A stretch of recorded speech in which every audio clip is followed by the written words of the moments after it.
Thank you for this Wisdom Wednesday question. Now, something that is untrue that I believed for too long was the cliche of fake it till you make it. Now, this has been thrown around in athletics, business, education, that you need to be fake in some type of skill or attribute of how you're condoning yourself in order to be more aligned with what you're trying to achieve. This couldn't be so much further from the truth, because if you try to be fake, you don't actually understand how to be one with that skill or attribute or whatever you're trying to pursue, because you're doing something just to copy someone else who's actually learned how to do those things from within in order to project those into reality. So we don't need to fake it till we make it. We need to learn to instill real confidence from within, love ourselves from within, have patience within, and then from there, be ourselves. Thank you for this great question, Toya. It's amazing that you're a publisher, because I actually just had a book released called The Power of Mental Toughness and the Ways to Unlock That Hidden Potential for Your Athletic Performances. As well, moving forward, the next books I'd like to write is The Power of Mindfulness and then The Power of Meditation. So definitely, if I have the chance, those are what I'll be moving forward towards. And I have a lot of content already created for this, so definitely they will be coming true and fruitioning in the near future. It's just a matter of having the right team, and definitely reach out for anyone who wants to get a copy of The Power of Mental Toughness. On my profile, you can click the link to the website, and right there on the homepage, you'll be able to get your copy as soon as possible. So such a great read for anyone who wants to really dive in and be a better athlete, but just also have a deeper perspective of what real mental toughness is all about. Thank you for this great question. In my experiences and having knowledge in this field, the qualities of a long-term thinker. Let me think about it. Typically, I would say most thinkers at times can be seem withdrawn or stoic from their emotions, because when you're being very logical, at times you're not going to be expressing a lot of emotions because the energy is being put within to all the thoughts that you can be imagining. As well, they tend to be very poised, clear in their responses because they've had the time to think about what they're actually going to say. They tend to be very well spoken, have a lot of integrity and value of what they're speaking, and very patient in how they deliver the message that they've been thinking about. So usually very poised and calm.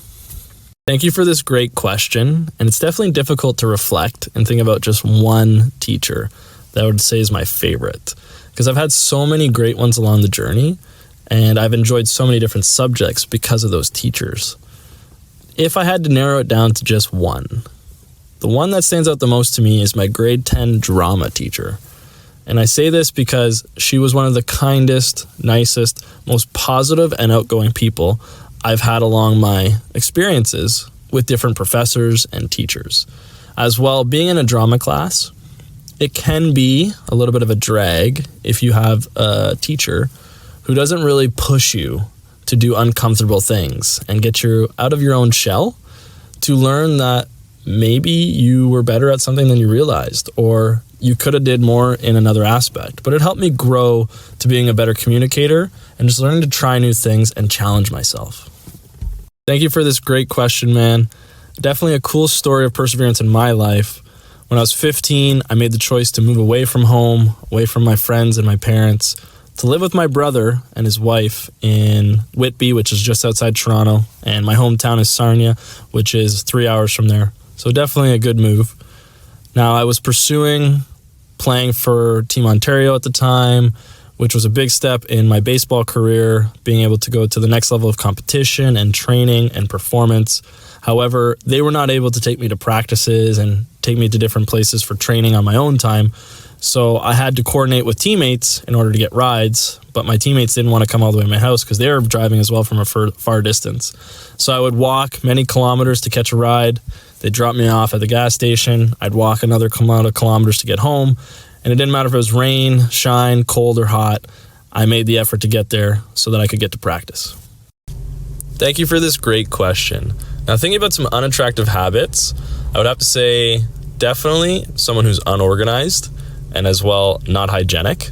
That would really bug me. I like things to be in its right space and in its right place. So as well, keeping yourself clean in your mind, body, and soul is a big part of a healthy life. As well, anyone who smokes or over drinks, anything like that, definitely unattractive. As well, someone who likes to never own up to their own actions or what they've said, so likes to blame others.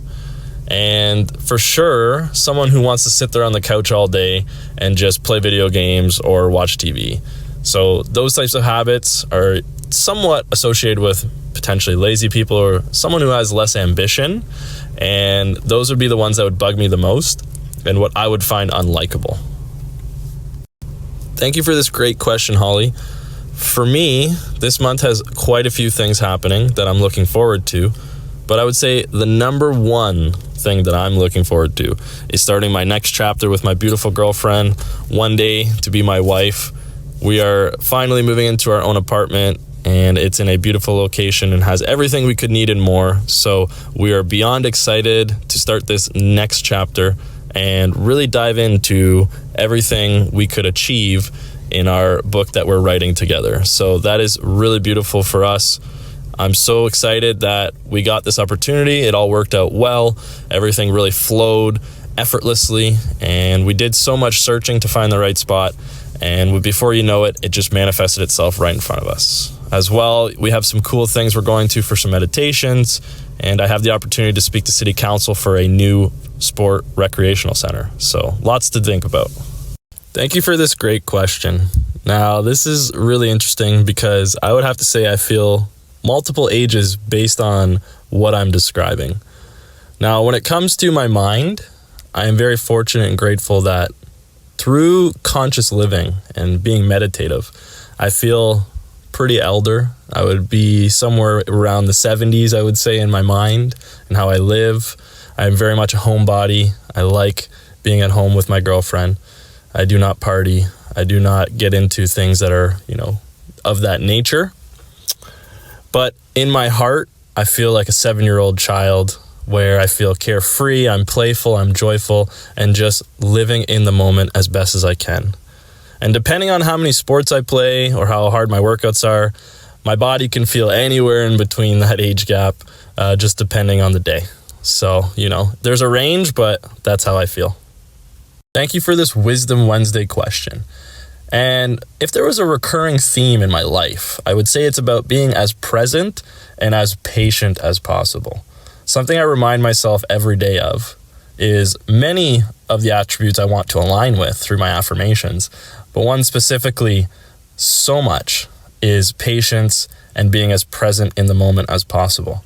Because when you are present, you give yourself the opportunity to feel joy, to feel real happiness, and to accept abundance into your life. You have to be vibrating at the frequency to actually attract what you want into your life.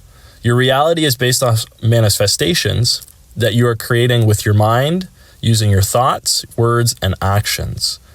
So my theme is always be as present as possible and be patient during the process and just love the journey. And that's what life's about.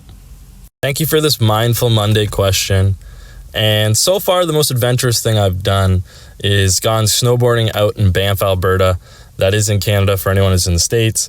But it's such a beautiful scenery. And I had the privilege of going to Sunshine and Lake Louise ski resorts. They're absolutely gorgeous. And the views you take in are just priceless.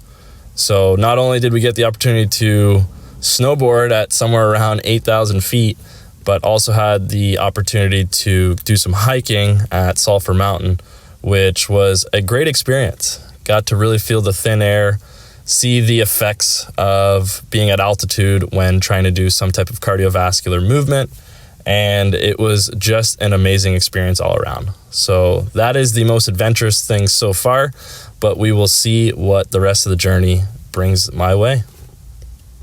Thank you for this great question, Sarah.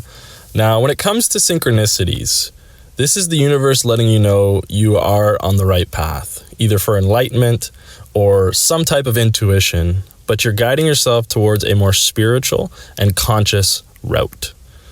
When synchronicities start happening, potentially with certain individuals or timing of an event at a place that you're going to, there is never anything that happens by coincidence. It is all by the universe being a reflection of what you have going on within you and what you are manifesting in your thoughts and your mind.